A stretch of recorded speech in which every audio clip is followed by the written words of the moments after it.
दोस्तों नमस्कार, ये है मार्गदर्शन फॉर सिविल सर्विसेज। मैं अनुराग चौधरी। दोस्तों आज की वीडियो में हम सॉल्व करेंगे टीजीटी, पीजीटी और ईएलटी ग्रेड परीक्षा के लिए नागरिक शास्त्र यानी सिविक्स के महत्वपूर्ण प्रश्नों का प्रैक्टिस सेट। ये प्रश्न अन्य प्रतियोगी परीक्षाओं जैसे गवर्नमेंट इंटर कॉलेज प्रवक्ता, गवर्नमेंट डिग्री कॉलेज, उच्चतर शिक्षा असिस्टेंट प्रोफेसर, केंद्रीय विद्यालय संगठन और नेट जेआरएफ आदि परीक्षाओं के लिए बहुत ही उपयोगी है। तो आइए शुरू करते हैं नागरिक शास्त्र अथवा राजनीति विज्ञान के महत्वपूर्ण प्रश्नों का प्रैक्टिस सेट। पहला प्रश्न है दोस्तों, भारत के निम्नलिखित पूर्व राष्ट्रपति में से किसने भारतीय डाकघर संशोधन बिल को लंबित रखा था? तो सही उत्तर आप जानते होंगे बिना ऑप्शन के। सही उत्तर ज्ञानी जैल सिंह हो जाएगा, ऑप्शन सी सही उत्तर हो जाएगा। दोस्तों भारतीय डाकघर संशोधन बिल ज्ञानी जैल सिंह ने लंबित रखा था और इनका कार्यकाल 1982 से 1987 के मध्य था। वर्ष 1986 में संसद द्वारा भारतीय डाकघर संशोधन विधेयक पारित किया गया और इस विधेयक के कुछ उपबंधों पर प्रेस के स्वतंत्रता के विरुद्ध आधार होने पर प्रेस द्वारा आक्षेप किया गया था और ज्ञानी जैल सिंह ने इसे न तो अनुमति दी और न ही इनकार किया था।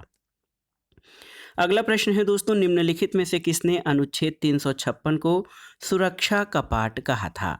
ऑप्शन है डॉक्टर राजेंद्र प्रसाद, डॉक्टर भीमराव अंबेडकर, जवाहरलाल नेहरू या इंदिरा गांधी। तो सही उत्तर है बाबा साहब डॉक्टर भीमराव अंबेडकर ने अनुच्छेद 356 को सुरक्षा कपाट कहा था। अनुच्छेद 356 राज्यों में संवैधानिक तंत्र के विफल होने पर आपात स्थिति के संबंध में प्रावधान करता है और आप जान लीजिए कि अनुच्छेद 356 के अंतर्गत राष्ट्रपति किसी राज्य में ये समाधान होने पर कि राज्य में संवैधानिक तंत्र विफल हो गया है या फिर उनको ये लग जाए कि राज्य जो है संघ की कार्यपालिका के किन्हीं निर्देशों का अनुपालन करने में समर्थ नहीं है, तो आपात स्थिति की घोषणा की जा सकती है।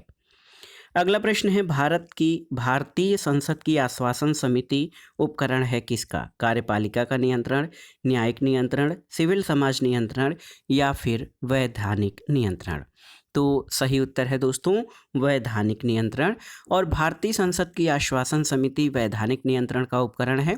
संसद की आश्वासन समिति जो होती है दोनों सदनों के लिए अलग अलग होती है और ये समिति मंत्रियों द्वारा दिए गए आश्वासन, वचन और प्रतिज्ञाओं आदि की जांच करती है और उनके बारे में प्रतिवेदन देती है।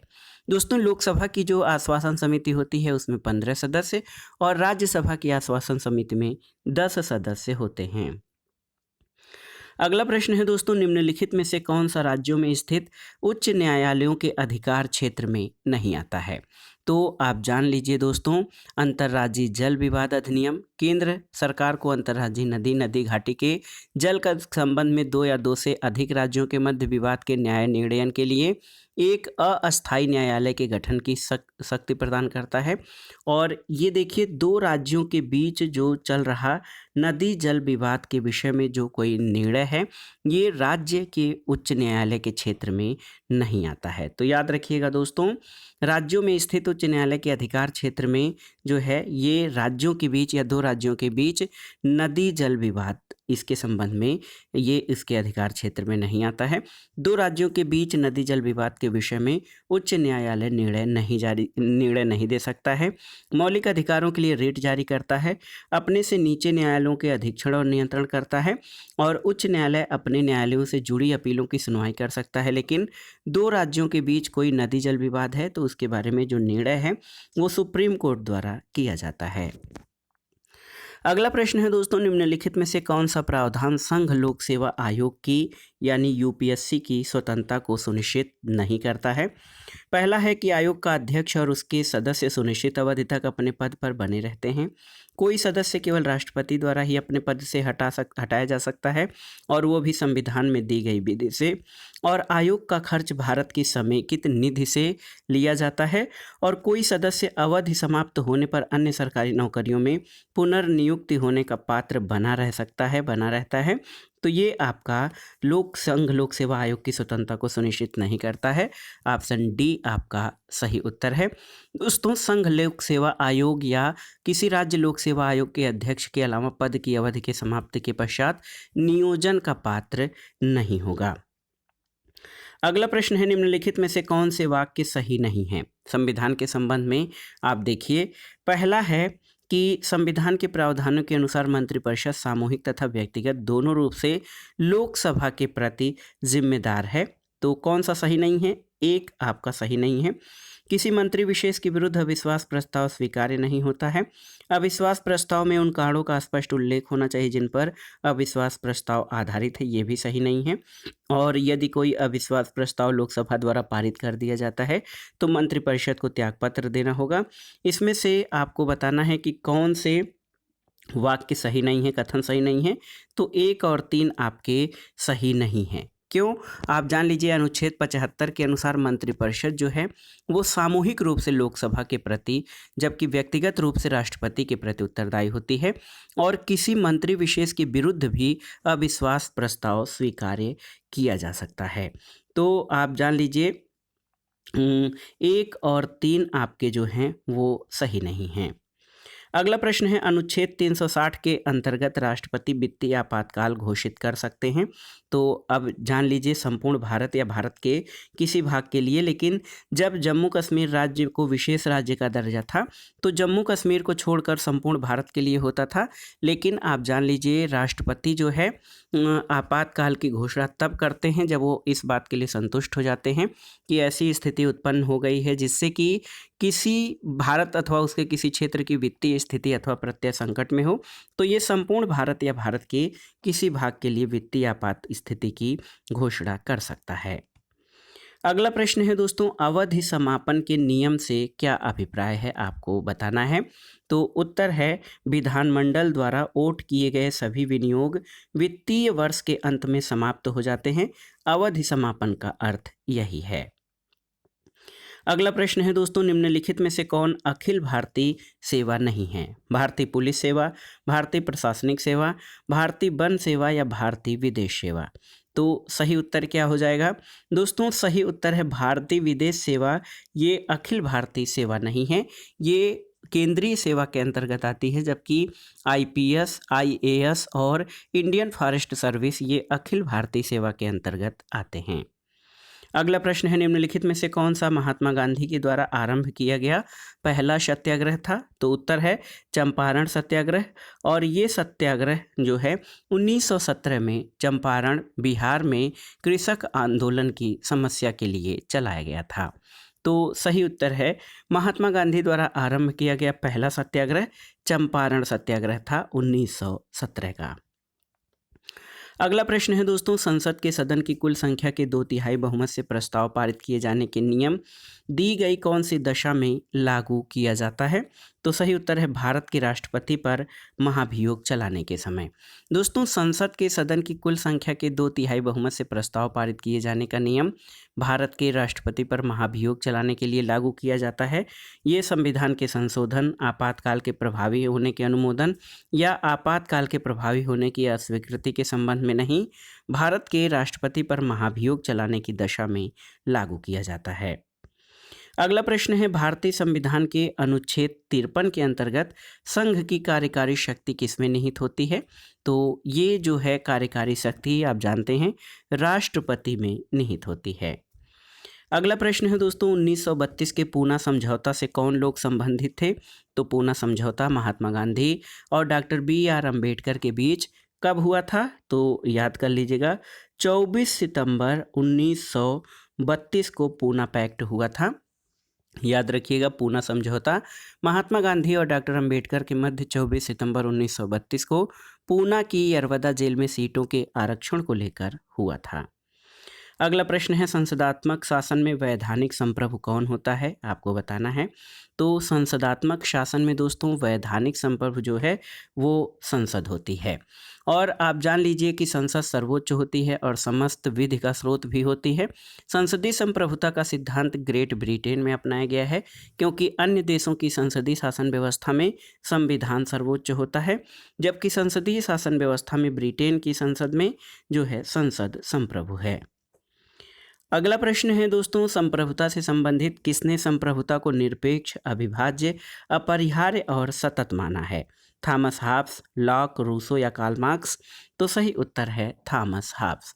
दोस्तों, थॉमस हाब्स ने राज्य की स्थापना के लिए सहमति के अलावा शक्ति को भी आवश्यक माना है, इसलिए उसने संप्रभुता की आवश्यकता पर बल दिया और हाब्स के संप्रभुताधारी को उसके शासित प्रजाजन न तो हटा सकते हैं न दंड दे सकते हैं। और लेवायथन के अनुसार संप्रभुता निरपेक्ष, अविभाज्य, अपरिहार्य और सतत होती है। अगला प्रश्न है दोस्तों, निम्नलिखित में से कौन एक सही है? वैधानिक संप्रभुता सदा निश्चित नहीं होती। वैधानिक संप्रभुता राजनीतिक संप्रभु की इच्छा के विरुद्ध कार्य कर सकता है। वैधानिक संप्रभुता अधिकारों को नहीं मानती और वैधानिक संप्रभु राजनीतिक संप्रभु की इच्छा के विरुद्ध कार्य नहीं कर सकता। तो सही उत्तर ऑप्शन डी हो जाएगा। दोस्तों, जो वैधानिक संप्रभु है वो राजनीतिक संप्रभु की इच्छा के बिना कार्य नहीं कर सकता है, क्योंकि वर्तमान राज्य लोकतांत्रिक राज्य है और सरकारें संप्रभुता के जो है प्रयोग में मनमानी नहीं कर सकती हैं। अगला प्रश्न देखते हैं दोस्तों, संप्रभुता के बहुलवादी सिद्धांत में मुख्य रूप से किसका योगदान था? संप्रभुता के बहुलवादी सिद्धांत में मुख्य रूप से किसका योगदान था आपको बताना है। बेंटले, ब्राइस, ऑस्टिन या फिर जॉर्ज बर्नार्ड शॉ? तो सही उत्तर है दोस्तों आर्थर बेंटले। आर्थर बेंटले ने संप्रभुता के बहुलवादी सिद्धांत में योगदान दिया। ये एक अमेरिकी राजनीतिक वैज्ञानिक और दार्शनिक थे। इन्होंने राजनीति विज्ञान की व्यवहार पद्धति के विकास में योगदान दिया था। तो याद रखिएगा, बेंटले ने दोस्तों, आप जान लीजिए कि संप्रभुता के बहुलवाद के सिद्धांत में मुख्य योगदान दिया था और ये प्रश्न इम्पॉर्टेंट है, आपके लिए पूछा जा सकता है। अगला प्रश्न है दोस्तों, निरंकुश संप्रभुता में कौन विश्वास करता था? लॉक, रूसो, हाब्स और प्लेटो? तो उत्तर है हाब्स जो है निरंकुश और निरपेक्ष संप्रभुता में विश्वास करता था। अगला प्रश्न है दोस्तों, भारत के संविधान में 86वें संशोधन के पश्चात कितने मौलिक कर्तव्य हैं? तो उत्तर है 11। दोस्तों, आप जान लीजिए कि भारत के संविधान में जो 86वां संविधान संशोधन था 2002 का है और 2002 के 86वें संविधान संशोधन के बाद मौलिक कर्तव्यों की संख्या 11 हो गई है और 11वें मूल कर्तव्य में अभिभावकों से ये अपेक्षा की गई है कि वे अपने 6 से 14 वर्ष के बच्चों को निःशुल्क और अनिवार्य शिक्षा के लिए विद्यालय भेजेंगे। अगला प्रश्न है दोस्तों, बहुलवादी किस में विश्वास करते हैं? कानूनी संप्रभुता में, राजनीतिक संप्रभुता में, नाम मात्र की संप्रभुता में या फिर संपूर्ण संप्रभुता में? तो आप जानते हैं बहुलवादी नाम मात्र की संप्रभुता में विश्वास करते हैं और ये संप्रभुता के एकलवादी धारणा के विरुद्ध है। अगला प्रश्न है दोस्तों, निम्न में कौन सा एक संप्रभुता के बहुलवादी सिद्धांत का समर्थक नहीं है? गियर के, एफ.डब्ल्यू. मेटलैंड, हेराल्ड लास्की या लॉर्ड ब्राइस? तो सही उत्तर है इसमें ब्राइस जो हैं दोस्तों, ये संप्रभुता के बहुलवादी सिद्धांत के समर्थक नहीं हैं, जबकि बहुलवाद के समर्थकों में Gierke, Maitland, A D. Lindsay, H J. Laski, J N. Figgis और Leon Duguit, Hugo Krabbe, Barker और जी.डी.एच. कोल, ये सभी संप्रभुता के बहुलवादी सिद्धांत के विचारक हैं। ब्राइस इसमें शामिल नहीं हैं।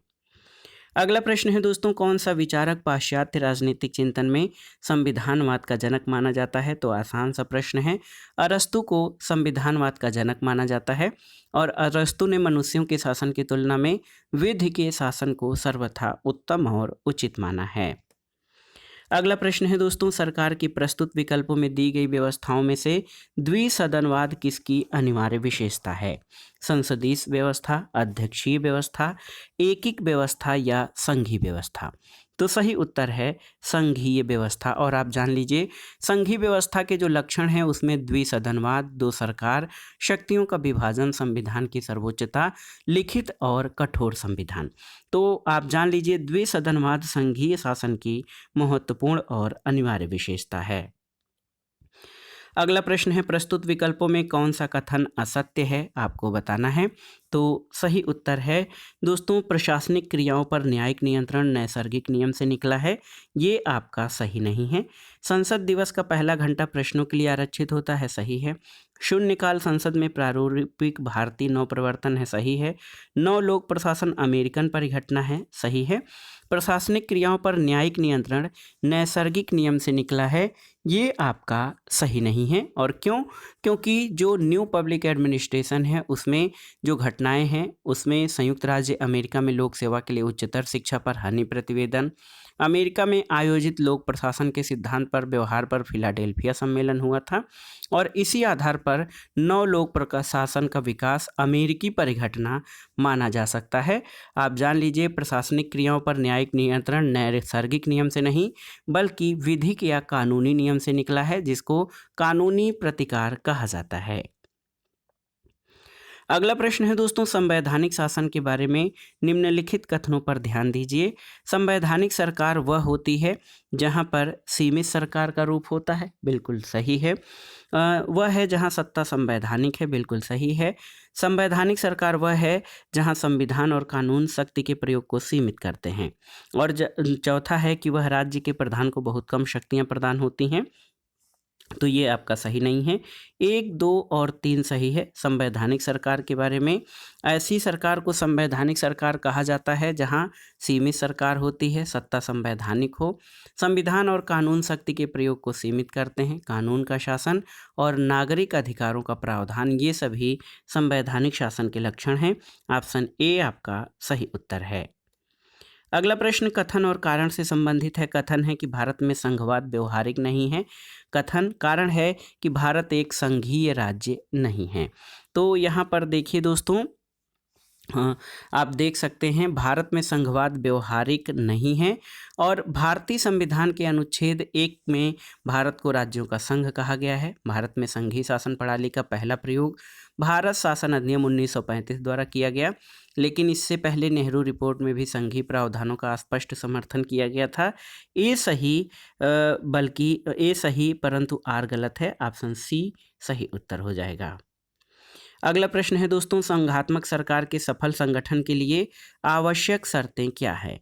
भौगोलिक समीपता, सामाजिक और राजनीतिक संस्थाओं में समानता, केंद्र राज्य समन्वय या उपरोक्त सभी।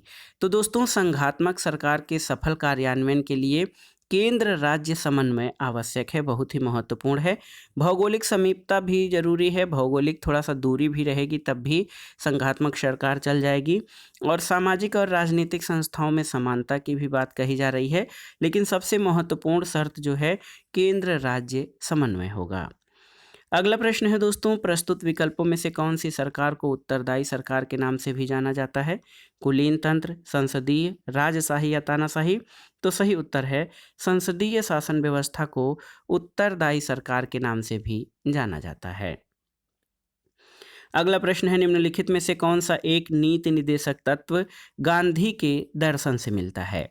देखिए, समान कार्य के लिए समान वेतन, कार्यपालिका से न्यायपालिका का पृथक्करण, ग्राम पंचायतों को मजबूत करना या फिर समान न्याय और मुफ्त कानूनी सहायता। तो सही उत्तर है ग्राम पंचायतों को मजबूत करना। दोस्तों, ये नीति निर्देशक तत्वों के अनुच्छेद 40 में वर्णित है और ये जो है ग्राम पंचायतों की स्थापना या धारा गांधी दर्शन के प्रभाव इस पर स्पष्ट रूप से उल्लिखित है। अगला प्रश्न है दोस्तों, भारत के प्रत्येक नागरिक का कर्तव्य होगा प्राकृतिक पर्यावरण का संरक्षण और सुधार। ये कथन भारतीय संविधान के किस अनुच्छेद में उल्लिखित है? तो सही उत्तर क्या हो जाएगा? भारत के संविधान के 44वें संविधान संशोधन 1942वें संविधान संशोधन 1976 के द्वारा संविधान में भाग 4 क और नया अनुच्छेद 51 क जोड़ा गया था, जिसमें 10 मूल कर्तव्यों का उल्लेख है। और इसमें आप जान लीजिए कि 7वें क्रम पर प्राकृतिक पर्यावरण की रक्षा और संवर्धन का उल्लेख किया गया है। तो ये सही उत्तर ऑप्शन सी हो जाएगा। अगला प्रश्न एक महत्वपूर्ण कथन है कि यदि अति समानता से प्रजातंत्र भ्रष्ट होता है तो साथ ही अति समानता की भावना से भी वो नष्ट हो जाएगा। तो सही कथन किसका है? तो ये अरस्तु का कथन है। दोस्तों अरस्तु को जो है समानता और क्रांति का विचारक भी माना जाता है। सबसे पहले इसने क्रांतियों का विश्लेषण किया और असमानता को क्रांति का कारण माना। असमानता क्रांति का सबसे पहला कारण व्यक्ति असमानता का अंत करके समानता की प्राप्ति की लालसा है। अरस्तु के अनुसार समानता के दो रूप होते हैं, एक पूर्ण समानता और एक आनुपातिक समानता।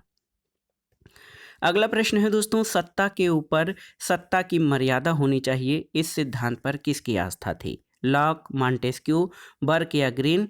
तो सही उत्तर है मॉन्टेस्क्यू। सत्ता के ऊपर सत्ता की मर्यादा होनी चाहिए, इस सिद्धांत में मॉन्टेस्क्यू की आस्था थी और उसने अपनी प्रसिद्ध रचना द स्पिरिट ऑफ लॉज में सेपरेशन ऑफ पावर यानी शक्ति पृथक्करण को चरितार्थ किया है। और उसमें वो कहता है कि शासन के तीनों अंगों व्यवस्थापिका, कार्यपालिका और न्यायपालिका का एक दूसरे से पृथक्करण होना चाहिए और एक ही व्यक्ति के हाथों में ये तीनों शक्तियां नहीं होनी चाहिए, वरना व्यक्तियों के अधिकार और स्वतंत्रता की गारंटी नहीं रह जाएगी। अगला प्रश्न है दोस्तों, नागरिकता की अवधारणा में किसने गुलामों को बाहर रखा है? तो ये था अरस्तु। अरस्तु ने अपने ग्रंथ पॉलिटिक्स में उल्लेख किया है कि राज्य का नागरिक वही बन सकता है जो राजनीतिक कार्यों में सक्रिय रूप से हिस्सा लेता है। वो गुलामों यानी दासों के साथ साथ स्त्रियों और बच्चों, श्रमिकों, शिल्पियों और विदेशी नागरिकों को नागरिकता के अधिकार से वंचित रखता है। अगला प्रश्न है दोस्तों, कौन प्राकृतिक स्वतंत्रता का समर्थक है? हर्बर्ट स्पेंसर, रूसो, ग्रीन या फिर लास्की? तो सही उत्तर क्या हो जाएगा? दोस्तों बहुत ही महत्वपूर्ण प्रश्न है, सही उत्तर रूसो हो जाएगा। इसमें आप जान लीजिए, रूसो कहता है कि स्वतंत्रता मानव का जो है जन्मसिद्ध अधिकार है और उसके स्वभाव की विभिन्न शक्तियों का पूर्ण विकास के लिए स्वतंत्रता आवश्यक है। और रूसो का कहना था कि मनुष्य को मिथ्या कला संस्कृति को छोड़ देना चाहिए जो उसे एक गलत दिशा देकर सच्चे स्वरूप की प्राप्ति में अड़चन पैदा करती है। और दोस्तों मनुष्य जो आदर्श मनुष्य है उस शब्दों का प्रयोग न करके प्राकृतिक मनुष्य का प्रयोग किया है, जिसके कारण उसके अर्थ का अनर्थ कर दिया है। तो एक तरह से प्राकृतिक स्वतंत्रता का समर्थक रूसो करता है। अगला प्रश्न है, निम्नलिखित में से कौन सी कृति मार्क्स और एंजेल्स की है? Origin of species, the essays of Christianity, German ideology और हिस्टोरिकल इनएविबिलिटी? तो सही उत्तर है जर्मन आइडियोलॉजी। दोस्तों आप जान लीजिए कि origin of species, the essays of Christianity, German ideology और हिस्टोरिकल इनएविटेबिलिटी मार्क्स की कृतियां हैं। कम्युनिस्ट मैनिफेस्टो जो है और होली फैमिली, देखिए कम्युनिस्ट मैनिफेस्टो और होली फैमिली ये मार्क्स और एंजेल्स की कृतियां हैं। तो मार्क्स और एंजेल्स की कृति कौन सी है आपको बताना है। कौन सी रचना मार्क्स और एंगेल्स की है?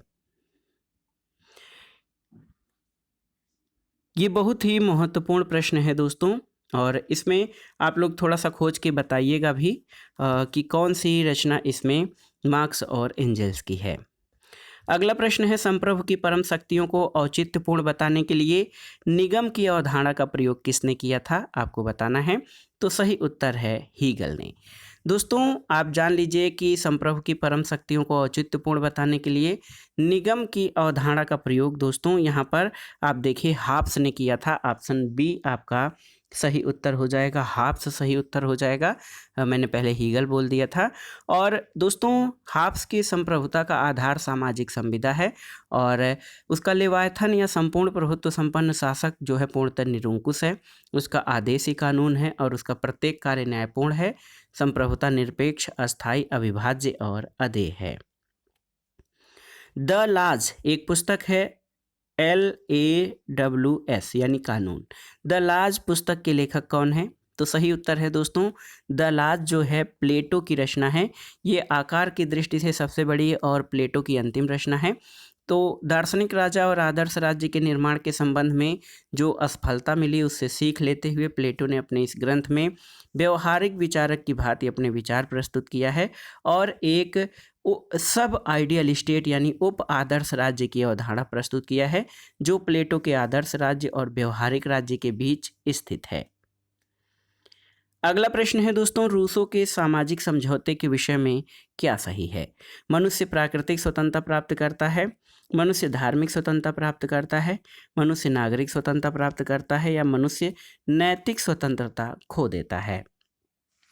तो सही उत्तर क्या हो जाएगा दोस्तों? महत्वपूर्ण प्रश्न है। रूसो के सामाजिक समझौते में वो कहता है कि मनुष्य नागरिक स्वतंत्रता प्राप्त करता है। सामाजिक समझौते के फलस्वरूप मनुष्य के स्वभाव में बड़ा परिवर्तन होता है। जहाँ प्राकृतिक अवस्था में मनुष्य नैसर्गिक प्रवृत्तियों द्वारा निर्देशित होता था, नागरिक समाज में वो न्याय द्वारा निर्देशित होता था। इसके परिणाम स्वरूप उसमें नैतिकता का संचार होता है और नागरिक समाज में मनुष्य की जो प्रतिभा होती है उसका विकास होता है, विचारों का विस्तार होता है। और रूसो की मान्यता है कि नागरिक समाज में व्यक्ति जो है अपने व्यक्तित्व का विकास करता है और सही मायने में मनुष्यत्व को प्राप्त करता है। चलिए, अगला प्रश्न है, हाब्स के लेवायथन में प्रयुक्त कॉमनवेल्थ शब्द का सही अर्थ क्या है? तो दोस्तों, कॉमनवेल्थ के उस शब्द का प्रयोग लेवायथन में वो समाज, राज्य और सरकार के लिए सामूहिक नाम में वो करता है। कौन? हाब्स। याद रखिएगा, हाब्स के लिए जो कॉमनवेल्थ शब्द था वो समाज, राज्य और सरकार के लिए सामूहिक नाम है। बहुत ही महत्वपूर्ण प्रश्न है दोस्तों। अगला प्रश्न है कि निम्नलिखित में से किस पुस्तक के रचयिता प्लेटो नहीं है? रिपब्लिक के हैं, स्टेट्समैन के हैं, द लाज के हैं और पॉलिटिक्स के नहीं हैं, क्योंकि पॉलिटिक्स अरस्तु की अमर कृति है। अगला प्रश्न है दोस्तों, देखिए, the Indian constitution corner stone of a nation नामक पुस्तक के लेखक कौन है? Granville Austin, Rajni Kothari, Donald Smith या मॉरिस जोन्स? तो सही उत्तर है ग्रेनविल ऑस्टिन। दोस्तों, the Indian constitution corner stone of a nation नामक पुस्तक के लेखक ग्रेनविल ऑस्टिन है। संविधान सभा कांग्रेस थी और कांग्रेस भारत था, ये कथन भी ग्रेनविल ऑस्टिन का है। अगला प्रश्न है दोस्तों, दिए गए तत्वों में से कौन से तत्व भारतीय राजनीतिक व्यवस्था में महत्वपूर्ण भूमिका निभाते हैं? आपको बताना है। जाति, क्षेत्र, धर्म, राष्ट्रीय दृष्टिकोण। तो राष्ट्रीय दृष्टिकोण जो है भारतीय राजनीति में उतना महत्वपूर्ण नहीं है जितना जाति, धर्म और क्षेत्र हैं। ऑप्शन ए आपका सही उत्तर हो जाएगा। 1, 2 और 3। अगला प्रश्न है, निम्नलिखित में से मॉरिस जोन्स की रचना कौन सी है? तो आप जानते हैं the government and politics of India, ये पुस्तक मॉरिस जोन्स की रचना है, याद रखिएगा। और इनकी ये रचना भारतीय शासन और राजनीति के अध्ययन के लिए महत्वपूर्ण और सर्वश्रेष्ठ रचना है। अगला प्रश्न है, कौन सा माओ के नेतृत्व में सर्वप्रथम जन आंदोलन था? आपको बताना है। तो सही उत्तर है सैकड़ों फूलों को खिलने दो और अनेकों विचार संप्रदायों को शामिल होने दो।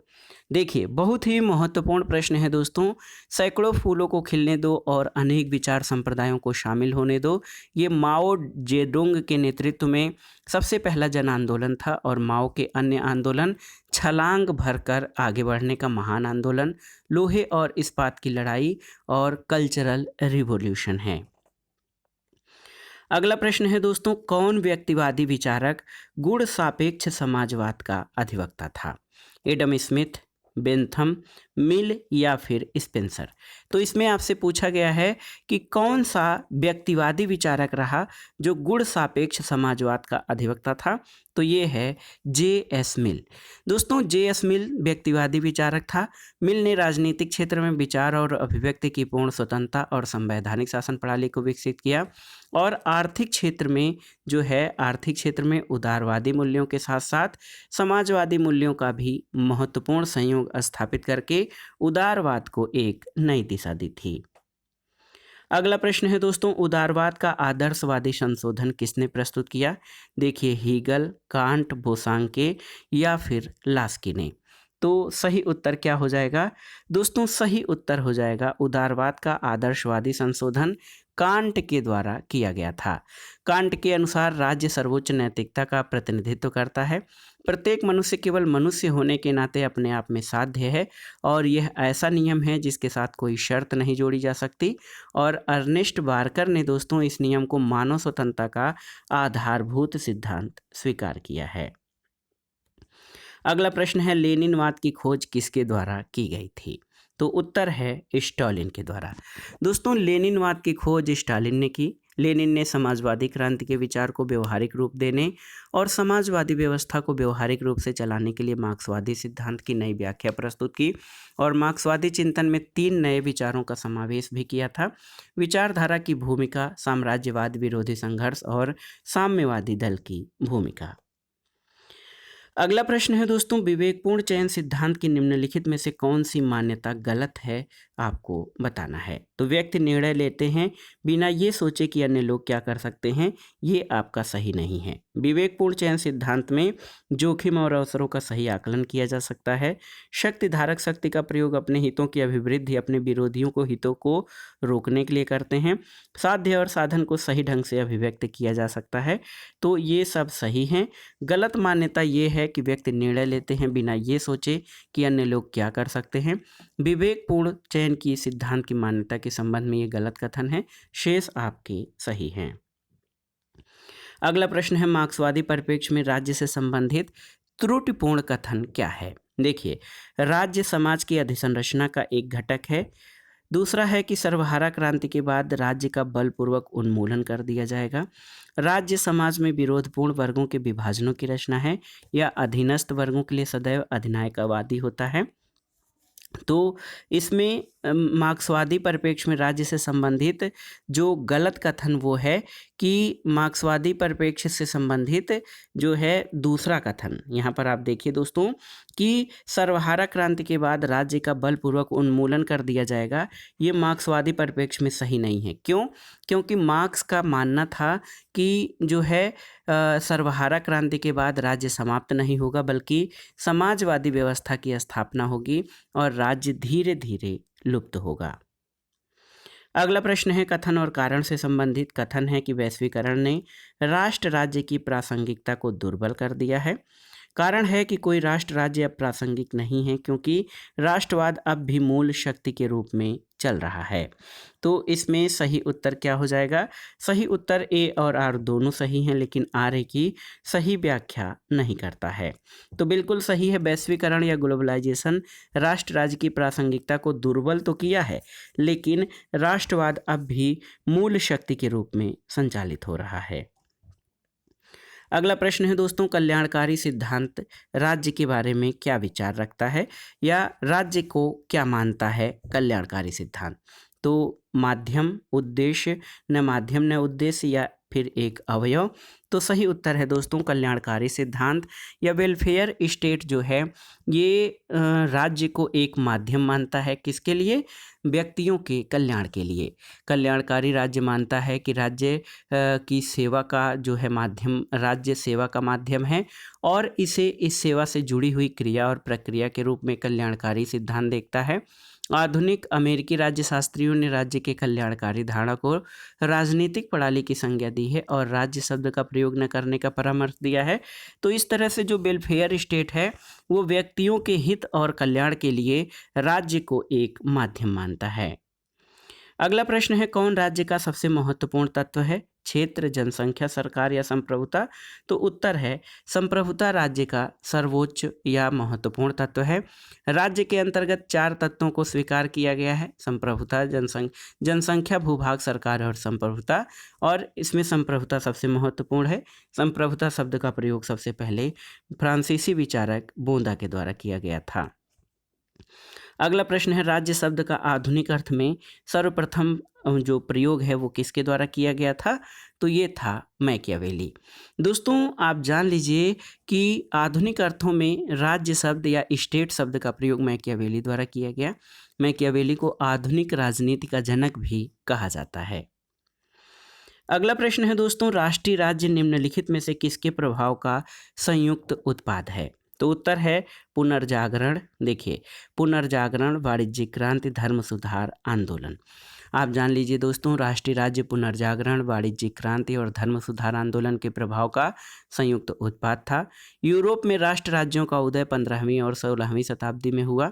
तब जमींदारों और धर्माधिकारियों की शक्ति क्षीण हो चुकी थी और नए आर्थिक संबंधों के अलावा लोग राष्ट्रीयता, भाषा, संस्कृति की एकता और देश की प्राकृतिक सीमाओं आदि के विचार से अस्थायी समूहों के रूप में जुड़ गए थे।